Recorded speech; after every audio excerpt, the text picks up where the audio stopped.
Mweri wa 10 ukoragwo kaingĩ ũgĩkũngũĩra na kũmenyithia andũ na kũmathomithia ũhoro wĩgiĩ mũrimũ wa kansa.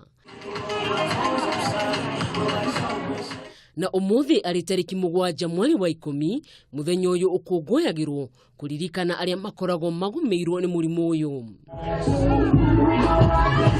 Kambuni ya Outburst nĩ matabanirie igongona rĩa gũcokeria ngatho andũ a nyũmba na arĩa marũmbũyagia arĩa magũmĩirwo nĩ thĩna ũyũ. Many of us had suffered from cancer in one way or another, but mostly because we had lost members of the family or we had someone who has cancer in the family, and that weighs everyone down. Caroline Mogai nĩ ũmwe wa andũ aingĩ arĩa mahutĩtio nĩ mũrimũ ũyũ na njĩra itiganĩte kuma nyina amenyekana arĩ na cancer mĩaka 2 mĩhĩtũku. Even as caregivers, we need a lot of support and even counseling, because you go through something you've never gone through before. It was my first time. In our family, we've never had anyone with cancer.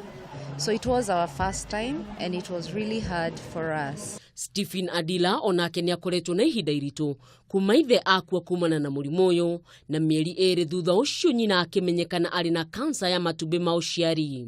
For us, you have to adjust so many things just to ensure that your loved one gets to fight the disease with the best effort that you can marshal up together.